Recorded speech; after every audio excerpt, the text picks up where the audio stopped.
नमस्कार, स्वागत है आपका जागरण बिजनेस में। और आज हमारे साथ जुड़े हैं कुणाल त्यागी और मैं हूं मोहिनी त्यागी। तो फिर आज हम बात करेंगे कल के एप्पल इवेंट लॉन्च पर, जिसमें कि आईफोन लॉन्च हुआ और उसके कई वेरिएंट्स भी लॉन्च हुए। तो इनसे जानते हैं कि उसकी क्या क्या स्पेसिफिकेशंस रही, और लोगों के बहुत सारे क्वेश्चंस हैं कि क्या हम आईफोन 13 परचेज कर ले और या फिर आईफोन 14 परचेज करें। अगर परचेज करें तो उससे क्या फ़ायदे होंगे हमें। तो चलिए स्टार्ट करते हैं। हेलो कुणाल, तो चलिए आप बताइए कि कल का जो आपका इवेंट रहा, जो आपने हाईटेक पे भी लाइव किया और हमने जागरण बिजनेस पे भी लाइव किया, तो उसमें ऐसा क्या खास था इवेंट में जो लोगों को जानना चाहिए, या वो उनको क्या बाय करना चाहिए दोनों में से।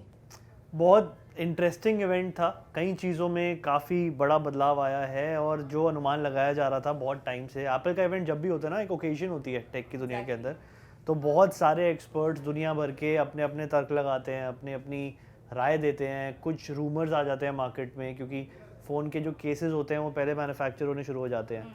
तो इन बहुत सारी चीज़ों को ध्यान में रखते हुए बहुत इन्फॉर्मेशन पहले आ जाती है। इस बार की जो इन्फॉर्मेशन थी 90% मोर और लेस सही निकली है। ये उम्मीद थी कि जो मिनी आता है, एक छोटा मॉडल आता है आईफोन का, वो डिसकंटिन्यू हो जाएगा, वो हो गया है। तो बदलाव क्या आया आईफोन के अंदर मैं आपको बताता हूँ। आईफोन 14 के साथ अब आया है एक आईफोन 14 मैक्स, आईफोन 14 प्लस। तो जो उसका स्क्रीन साइज़ है वो नॉन प्रो मॉडल के अंदर भी आप अब एक बड़े साइज़ का नॉन प्रो वाला आईफोन ले सकेंगे। जैसे ये 6.7 इंच का स्क्रीन साइज़ है, ये सेम स्क्रीन साइज़ में आईफोन 14 अब आपको मिल जाएगा। उसके अलावा जो प्रो मॉडल्स हैं उसके अंदर काफ़ी सारे बदलाव किए गए हैं। उससे पहले मैं आपको नॉन प्रो मॉडल्स के बारे में बता देता हूँ। नॉन प्रो मॉडल्स में प्रोसेसर सेम रखा गया है लास्ट ईयर वाला, जिससे काफ़ी लोग डिसअपॉइंटेड भी हैं कि अगला साल हो गया, फिर से अगर कोई एक फ़ोन लेना चाहता है, नॉन प्रो यूज़र है, नॉन प्रो वेरिएंट लेना चाहता है, तो उसको एक अपग्रेड नहीं मिलेगा, क्योंकि जो फ़ोन की कॉस्ट है वो उतनी है। ऐसा नहीं है कि सस्ता हुआ, लेकिन प्रोसेसर आपको सेम मिल रहा है। कैमरा का जो सेटअप है वो भी मोर और लेस सेम मिल रहा है। जो डिज़ाइन है आईफोन 13 और आईफोन 14 का, वो एग्जैक्टली सेम है, बिल्कुल कोई बदलाव नहीं है। कैमरा का जो पीछे डिज़ाइन है, आगे डिस्प्ले है, अभी भी एक 60 हर्ट्ज़ की डिस्प्ले मिलती है। मेरी समझ के बाहर है 60 हर्ट्ज़, मतलब स्लो रिफ्रेश रेट वाली जो डिस्प्ले होती है। तो 14 सीरीज़ के अंदर बदलाव नहीं है, उससे मैं पर्सनली इतना खुश नहीं हूँ, और बहुत सारे लोग भी काफ़ी डिसअपॉइंटेड हैं कि 14 में थोड़े ज़्यादा अपडेट्स होने चाहिए थे। जो प्रो मॉडल्स हैं उनमें काफ़ी बदलाव आए हैं। प्रो मॉडल्स के अंदर नया प्रोसेसर मिला है, कैमरा के अंदर काफ़ी इंप्रूवमेंट करी है। जो मेन सेंसर है उसे 48 मेगापिक्सल का कर दिया गया है, और एक SOS लाइफ सेविंग फीचर है जो सारी आईफोन की रेंज के अंदर आया है। इंडिया के अंदर वो भी नहीं आएगा। वो फीचर क्या है मैं आपको बताता हूँ, बड़ा इंटरेस्टिंग है। अगर आप कहीं ऐसी सिचुएशन में फंस जाएँ जहाँ आपका सिम कार्ड नहीं चल रहा है, कोई नेटवर्क नहीं आ रहा है, तो वहाँ पे आप अपने फ़ोन को, अपने आईफोन को यूज़ करके सीधा सैटेलाइट से कनेक्ट कर सकते हैं। सिर्फ इमरजेंसी यूजेस के लिए है। SOS का एक मैसेज चला जाएगा इमरजेंसी सर्विसेज के पास, और वो आपकी एग्जैक्ट लोकेशन पे आ सकते हैं। अभी सिर्फ US और कनाडा के लिए लॉन्च होगा। 2 साल तक फ्री दे रहे हैं, उसके बाद इसको भी एक सब्सक्रिप्शन रेवेन्यू मॉडल में बदल देंगे। इंडिया के अंदर अभी आने में मेरे को लगता है बहुत टाइम है, क्योंकि हमारे यहाँ और इंफ्रास्ट्रक्चर चैलेंजेस बहुत सारे हैं। बट उसके अलावा जो प्रो मॉडल्स हैं उनमें काफ़ी बदलाव है। ये तो थी बात फ़ोन्स की। वॉच भी लॉन्च हुई है, नई सीरीज़ 8 लॉन्च हुई है। सीरीज़ 8 के साथ 8 अल्ट्रा, एक नई एप्पल की वॉच लॉन्च हुई है, एप्पल वॉच अल्ट्रा, जो एक्सट्रीम आउटडोर्स के लिए बनाई गई है। उसका प्राइस भी एक्सट्रीम है, 80,000 रुपये का प्राइस होगा उसका इंडिया के अंदर। लेकिन जो उसकी यूजेज है वो बहुत ही प्रो यूज़र के लिए है। एंड अगर आप माउंटेनियर हैं या फिर आप एक स्कूबा डाइवर हैं, तो आप डेफिनेटली उस वॉच की तरफ रुख कर सकते हैं। उसके जो मटेरियल्स हैं, मेक है, वो बड़ी हाई एंड रखी गई है। नॉर्मल यूज़र के लिए वॉच 8 भी लॉन्च हुई है, और ऐसी वॉच लॉन्च हुई है जो कि सिर्फ 29,000 रुपये से शुरू हो जाती है।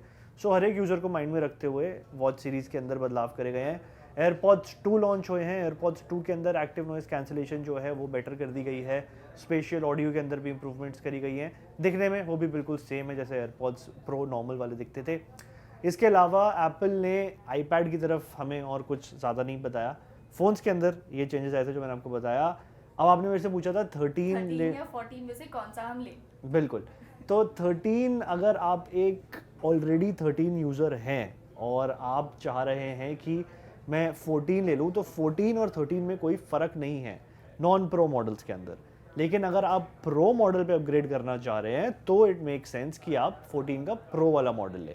इनफैक्ट आईफोन 12 से भी जो यूज़र आ रहा है, या फिर आईफोन 11 का भी जो यूज़र है, उसको भी 13 पे अपग्रेड करने में इतना इंक्रीमेंटल डिफरेंस नहीं दिखेगा। परफॉर्मेंस में थोड़ा डिफरेंस होगा, बैटरी लाइफ बेटर होगी, कैमरा इसमें थोड़ी बहुत फ़र्क होगा, लेकिन इतना मेजर इंक्रीमेंटल डिफरेंस नहीं होने वाला है। स्पेशली प्राइस अगर देखें कि इतनी बड़ी इन्वेस्टमेंट वो करेगा तो उसको वहाँ से क्या आरओआई मिलता है। एक और इंटरेस्टिंग बात मैं अगर आपको बताऊँ तो जो यूएस प्राइसिंग है वो शुरू हो जाती है $699 से, और जो आईफोन 14 प्रो का प्राइस है वो शुरू हो जाता है $999 से, मतलब $1000। अगर रुपए की अभी कन्वर्जन के हिसाब से देखें तो कहीं 82,000 81,000 के आसपास है। उस पर कुछ टैक्स लगता है तो वो 85-86,000 का यूएस में आपको मिल जाएगा। इंडिया के अंदर वही फ़ोन 1,29,900 रुपये का लॉन्च हुआ है। तो जो डिफरेंस है वो बहुत बड़ा है। तो अगर बहुत सारे लोग जिनके रिलेटिव्स बाहर जा रहे हैं तो वो बाहर से फ़ोन मंगा सकते हैं, लेकिन इसमें भी एक कैच है, ई सिम वाला वेरिएंट इंडिया के अंदर सिर्फ ई सिम वाला वेरिएंट नहीं आएगा, और यूएस के अंदर जो आईफोन 14 है वो सिर्फ ई सिम पे चलेंगे। अब सिम कार्ड का जो स्लॉट होता है ना, यहाँ डालते हैं सिम में निकलता है, नए आईफोन्स में वो सिम कार्ड का स्लॉट नहीं है जो यूएस वाले वेरिएंट्स हैं, बट इंडिया के अंदर वो स्लॉट होगा। लेकिन इंडिया में ई सिम भी चल जाता है, तो थोड़ा सा कैश 22 है। अगर आप बाहर से मंगवाएंगे एक तो उस पर वारंटी नहीं मिलेगी आपको, दूसरी चीज़ ये होगी कि आपको उसमें ई सिम पी ही प्रयोग करना पड़ेगा। लेकिन आई थिंक फिर भी अगर देखें तो 40,000 के आसपास का डिफरेंस है, काफ़ी फ़र्क पड़ जाता है। एंड कोई बाहर से आ रहा है, और अभी थोड़े टाइम में दुबई की प्राइसिंग और बाकी जगह की प्राइसिंग भी होगी, तो लोग हो सकता है कि बाहर से प्रो मॉडल्स को लेना ज़्यादा पसंद करें। तो मोर और लेस अगर हम डिफरेंस देखें 13 और 14 का, तो आई गेस 10,000 के अराउंड का डिफरेंस है या उससे ज़्यादा का फिलहाल। 13 और 14 की प्राइसिंग में करंटली अराउंड 10,000 रुपये का ही फ़र्क है।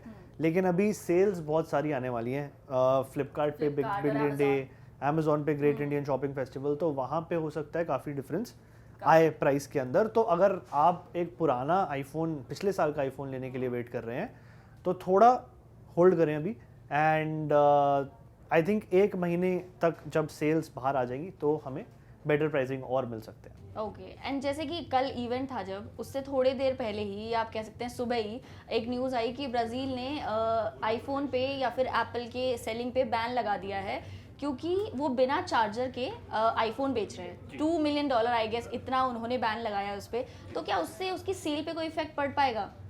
देखिए, एप्पल एक $1 ट्रिलियन कंपनी है, most profitable company in the world भी थी कुछ टाइम पहले तक। तो एक कंट्री से मुझे लगता नहीं कि एप्पल पे इतना कुछ फ़र्क पड़ेगा। एप्पल की अपने आप की वर्थ कई कंट्रियों से ज़्यादा है। अगर मैं बात करूं कंट्री की पूरी जीडीपी की, तो एप्पल की कंपनी उससे ज़्यादा बड़ी है। लेकिन ऑफ कोर्स किसी भी कंट्री में सेटबैक लगना बड़ी बात है। रीज़न जैसा आपने बताया कि नए आईफोन्स में क्या, आईफोन 12 से हमने देखा है चार्जर नहीं आता है बॉक्स में। तो जो ब्राज़ील के बायलॉज हैं, जो उनकी रूल्स एंड रेगुलेशंस हैं, वो ये कहते हैं कि कोई भी टेक का प्रोडक्ट कंप्लीट सेल होना चाहिए। किसी भी यूज़र को ऐसा ना हो कि बाद में कोई उसकी ऐसी चीज़, एसेंशियल चीज़ खरीदनी पड़े जिसको फ़ोन को रन करने में उसको एसेंशियल हो। तो ये एक बिजनेस मॉडल है एप्पल का। एप्पल अपना चार्जर इंडिया में 3,000 रुपये का सेपरेट बेचता है, 2,000 रुपये का, जो 18 वाट का चार्जर है। आप फ़ोन ले लोगे, उसके बाद आपको चार्जर लेना पड़ेगा, या फिर आप पुराने चार्जर से चार्ज करें जिसकी स्पीड स्लो है। तो एक तरीके से बिजनेस मॉडल है, और मेरे हिसाब से I agree with the ban.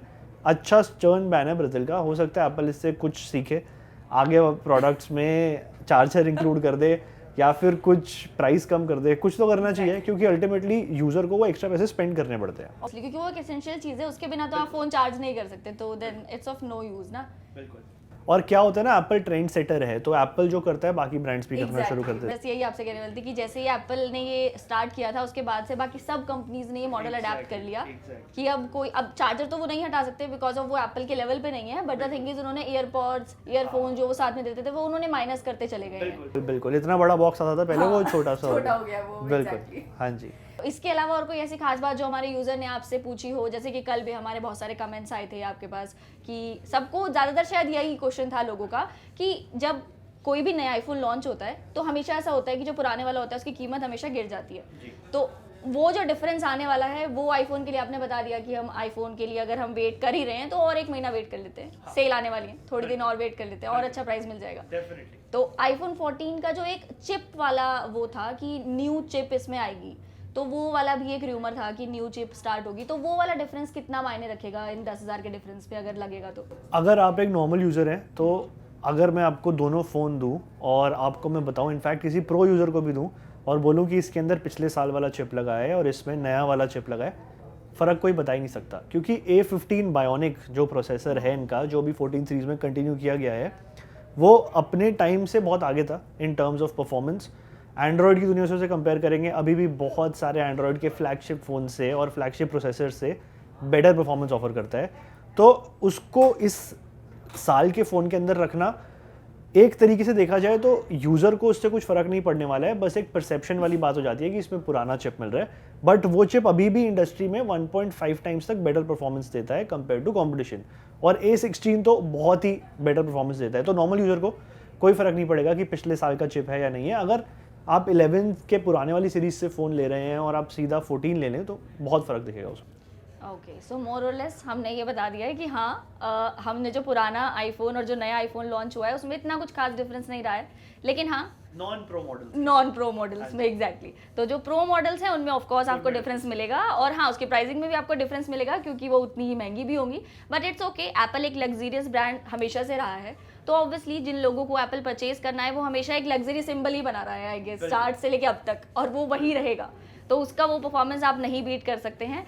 तो हमने आपको इससे रिलेटेड जितनी भी क्वेरीज आई गेस हमारे पास अब तक आई थी वो हमने लोगों की डील कर ली है, और ये बहुत अच्छा इंटरेक्टिव सेशन था जिससे लोगों को बहुत सारी क्वेरीज आंसर उनको मिल गए हैं। और आगे भी अगर आपकी ऐसी ही कोई क्वेरी रहेगी तो हम बिल्कुल उसको आंसर करने में इंटरेस्टेड रहेंगे।